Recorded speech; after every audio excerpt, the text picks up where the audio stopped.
Discussion करना से मेरे साथ इस वक्त मौजूद है पाकिस्तान तहरीक इंसाफ के सीनियर रहनुमा एडवोकेट अहमद अवैस साहब। एडवोकेट अहमद अवैस साहब, thank you so very much for your time sir.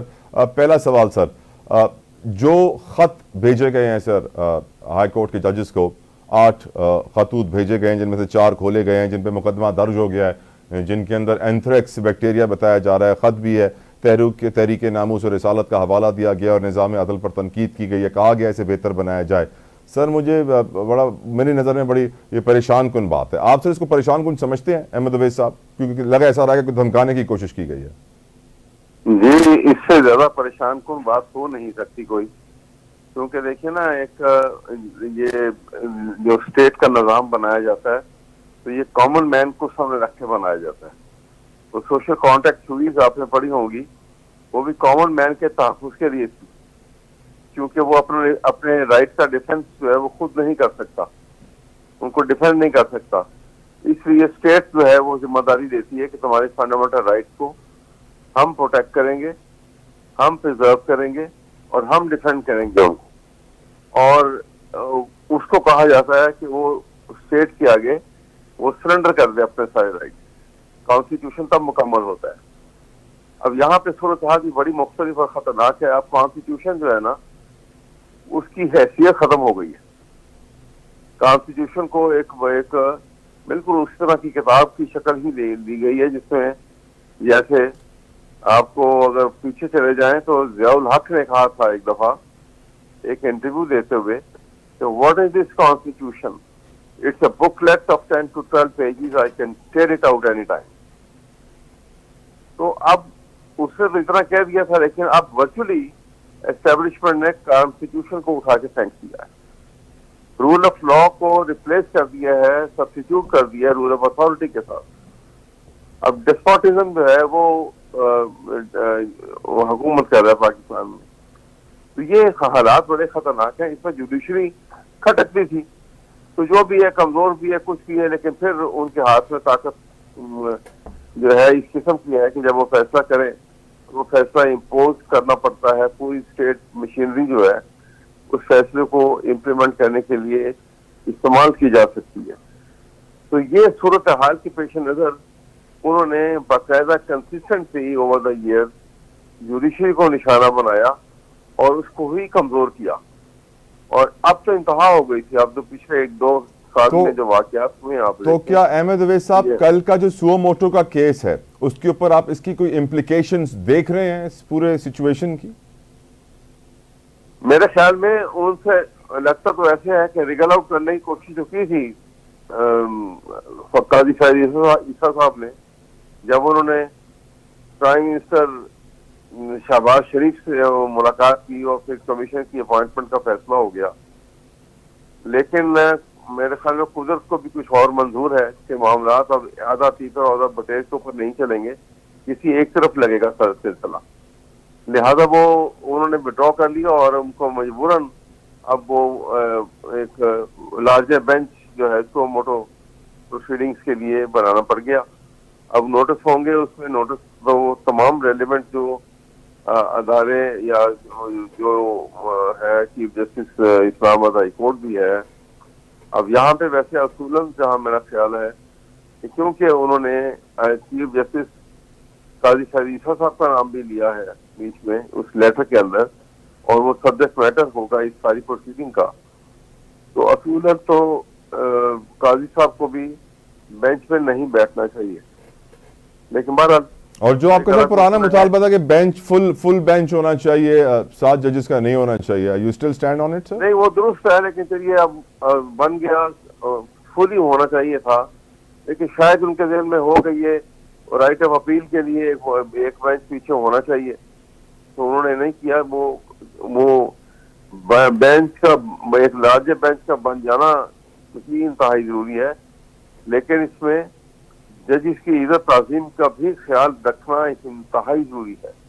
Sir क्या ये अहमद साहब is it just a coincidence, क्या ये हुस्न इत्तेफाक है या कुछ और, कि बुशरा बीबी को भी जहर दिया जा रहा है, स्लो पॉइजन, और हमारे मोहतरम जजेस को भी जहरीला बैक्टीरिया एंथ्रेक्स भेजा जा रहा है लिफाफों के अंदर?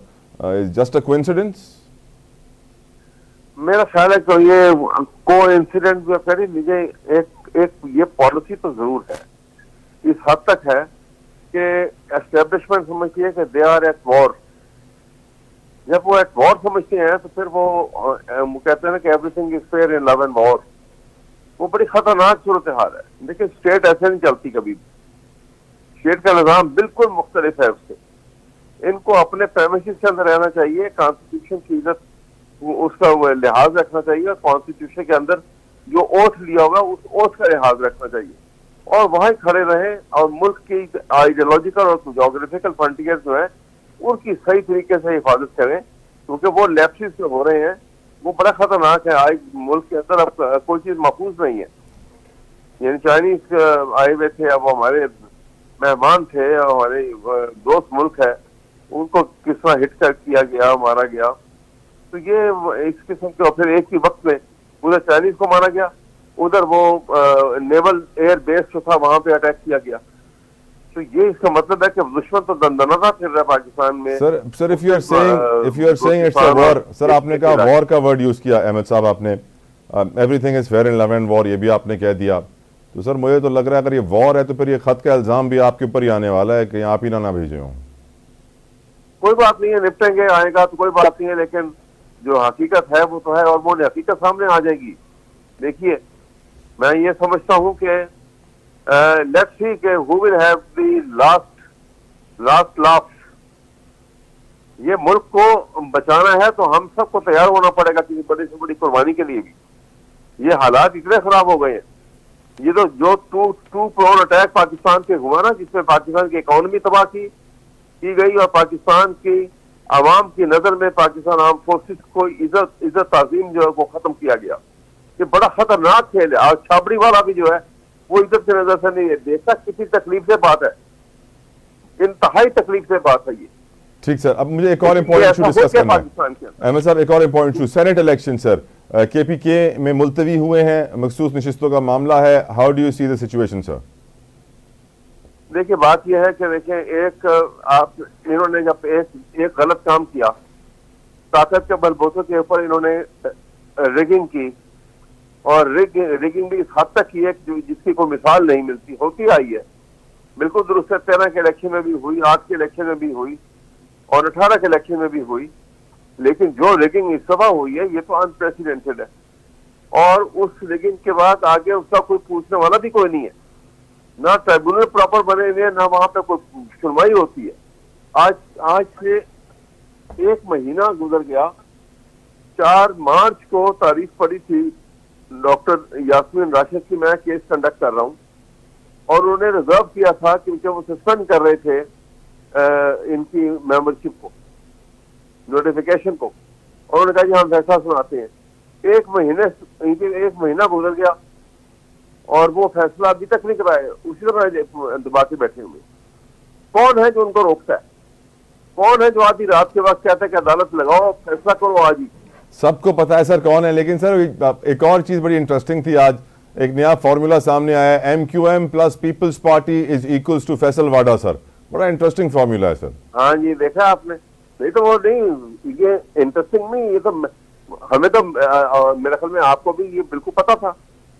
आपको पता, आपको ये नहीं नजर आया कि जिस वक्त वो ये आपके मोहसिन नकवी साहब जो है जी वो किस बुनियाद के ऊपर इलेक्शन लड़ने चले गए थे? वो कैसे इलेक्ट हो गए? जैसे वो इलेक्ट हो गए, इस तरह बाटा साहब इलेक्ट हो गए, आज चीमा, मोहम्मद औरंगजेब साहब।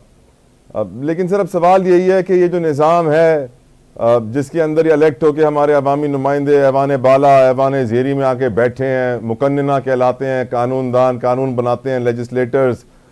सैडली सर इस निज़ाम ने तो बड़ा डिसअपॉइंट इस वक्त किया हुआ है पाकिस्तानियों को, क्योंकि अब माशी हालात भी ऐसे हो गए हैं कि अब आए रोज़ ये खबरें आती हैं कि कोई मुश्किल की वजह से अपने 3 बच्चों का गला घोट के अब खुद भी खुदकुशी कर ली।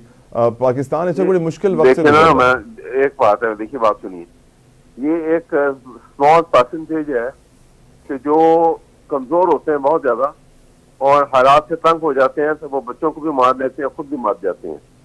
लेकिन एक बड़ी परसेंटेज जो है, जो मुझे खतरा लग रहा है कि ये हालात अगर प्रोलॉन्ग कर गए, बहुत आगे नहीं, कपल ऑफ मंथ्स भी अगर प्रोलॉन्ग कर गए इसी तरह से, तो लोग डेस्परेट होकर बाहर निकल आएंगे, भूख और महंगाई से तंग, हालात से तंग, और वो लूट मार भी करेंगे और वो हमलावर भी होंगे, एग्रेसिव हो जाएंगे और उनको संभालना बहुत मुश्किल होगा। अहमद साहब, आप कह रहे हैं हो जाएंगे। सर रमजान के 19 दिनों में कराची में को 20-25 लोग एक डकैती मजामत में मारे गए हैं। 3,300 वारदातें सिर्फ कराची में सर इन 19-20 दिनों में हुई हैं। क्राइम देखिए सर, सिंध के अंदर डाकू राज हो गया है, बलोचिस्तान में क्या हो रहा है, KPK में किस तरह हमारे चाइनीज भाइयों को शहीद किया गया। तो सर बचा कौन है? लॉ एंड ऑर्डर सिचुएशन ऐसी है और मोहसिन नकवी साहब सर क्रिकेट टीम के साथ मसरूफ है। आपको बताऊं, देखिए बात यह है, साइकोलॉजिकली जब एक आदमी टॉप पे एक आदमी जो है वो कानून की बारादस्ती को कबूल नहीं करता और ताकत की बारादस्ती के ऊपर हर चीज मनवाने की कोशिश करता है, तो ये एक मैसेज देता है, खामोश मैसेज देता है टू द स्ट्रीट मैन कि ताकत जो है वो हर चीज है। तो वो ताकत का इस्तेमाल आपको नजर आ रहा है हर जगह पर। आप कानून बीच में से माइनस हो गया, इंस्टीट्यूशन कमजोर हो गए, इंडिविजुअल जो है वो ताकतवर हो गया। ये बड़ा खतरनाक सूरत हाल है जिससे हम दो चार हैं इस वक्त। दुआ करें सर, दुआ अल्लाह ताला हमें ताकत दे। बड़ी रातें हैं, अल्लाह ताला इन बड़ी रातों के सदके हमारे मुल्क की मुश्किलात खत्म करे। बहुत शुक्रिया अहमद अवैस साहब फॉर स्पेशल टाइम, आपने अपना वक्त निकाला।